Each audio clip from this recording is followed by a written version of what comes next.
Hello everyone. We are going to discuss about the magnetostatic fields. So in the previous videos we discussed about the electrostatic fields. So in this video we are going to see about the magnetostatic field. So how to compute the magnetic field due to the current carrying element. So whenever the current flows through a conductor, then the magnetic fields are produced around the conductor, and it is described by Biot-Savart's law. So it states that the differential magnetic field intensity produced at point P, which is away from the conductor, by the differential current element IDL. So IDL is the current element, is proportional to the product of IDL and sine of angle between the element and the line joining the point P to the element. So this alpha is the line, is the angle between the current element and the line joining the element and the point P.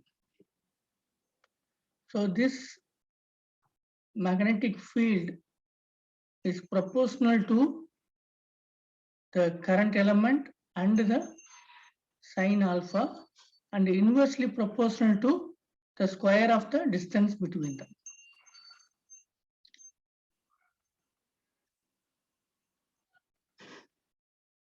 And when you remove the proportionality constant, you can add the, so when you remove this proportionality, you can add one proportionality constant, which is K. So K is nothing but 1 by 4 pi. So the differential magnetic field is written as ideal sine alpha divided by 4 pi r square. So we can write this term as ideal cross AR divided by 4 pi r square. And the AR we can write it as, it is nothing but the unit vector along the direction of R. So nothing but R vector divided by modulus of R. So this can be written as ideal cross R divided by R cube. So this is the mathematical statement of Biot-Savart's law. So it can be applied to any current carrying element, which may be a surface current element or a volume current element or a straight conductor. So depending on the type of contribution of current, the expressions are slightly different. So differential current distributions, okay, for either line current or surface current or volume current, we have different type of expressions. So DH we have seen. So when you integrate, when you want to find for the whole conductor, you have to integrate with respect to L here. Okay? So for the whole length, you have to find the magnetic field. So you have to integrate. So integration of IDL cross AR divided by 4 pi r square. So this is about the magnetic field due to the line current.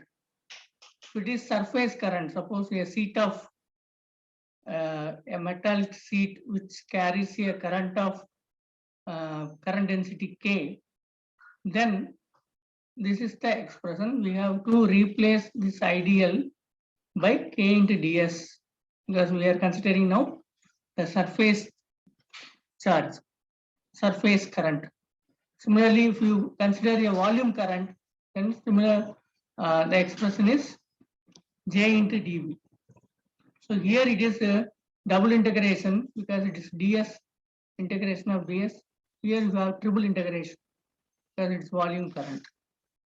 So we are going to see an example problem how to apply this Biot-Savart's law for finding the magnetic field due to the straight conductor So this is the straight conductor which is along the z-axis. Always remember the direction of the magnetic field is around the conductor. So whenever the current is flowing through this conductor, the magnetic field is produced around the conductor. It is by means of right hand thumb rule. So right hand thumb, if the thumb indicates the direction of the current, then the right hand fingers enclosing the conductor represent the direction of the magnetic field. So we have the straight conductor, and this is the length of the conductor. Suppose we are taking as Z, okay, and we are going to measure the magnetic field due to this current carrying element at point P, which is at a distance of rho from the origin. And we have to apply the same vector addition rule in order to find R. So this is already explained in some other videos. Okay, so R vector is equal to rho into A rho minus A Z into A Z. So similarly, DL cross R we have to find. DL cross R is DZ AZ. This is R vector we have to write. So we have height is equal to I into rho dz A5 divided by rho square plus z square whole power 3/2. It is just algebra we have done. Here we are substituting rho square plus z square root of, because it's modulus. So we have whole power 3/2. And applying some trigonometry formulas, we are reducing this expression for height. And when you find the direction of the height, when you look at the direction of the height, it is in the direction of phi. That means it is around the conductor.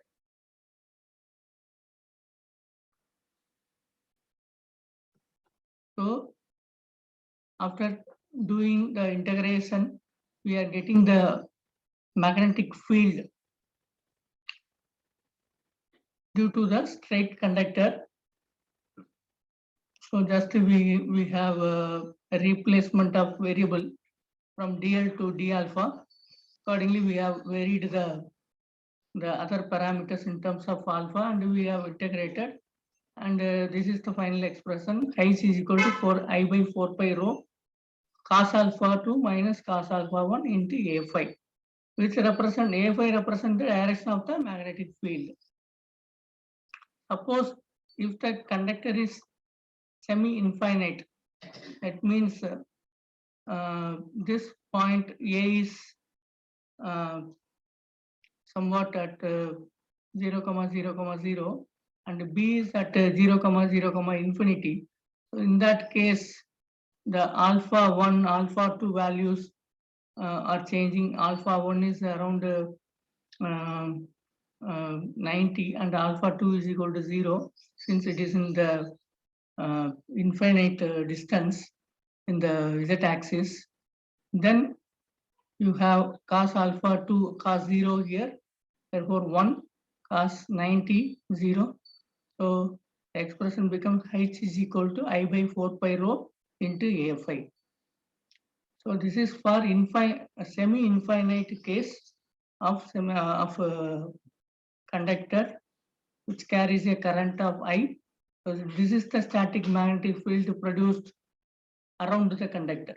Suppose if you are considering a straight conductor, straight wire with infinitely long straight wire in both ends.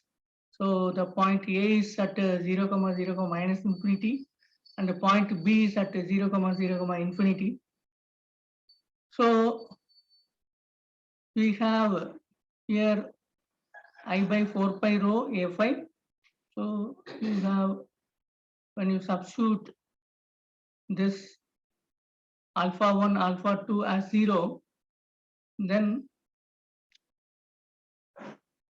you can find the value of h, which is half of the semi-infinite case. Here you have I by 2 pi rho only. Okay. So earlier we have I by 4 pi rho. Now it is I by 2 pi rho for some infinite long straight conductor. I hope you have understood this Biot-Savart's law and application of Biot-Savart's law for a straight conductor. How we can compute the magnetic field intensity due to the straight conductor for semi-infinite case and finite case and infinitely long straight conductor. The only point you have to remember is the magnetic field intensity is inversely proportional to the distance between the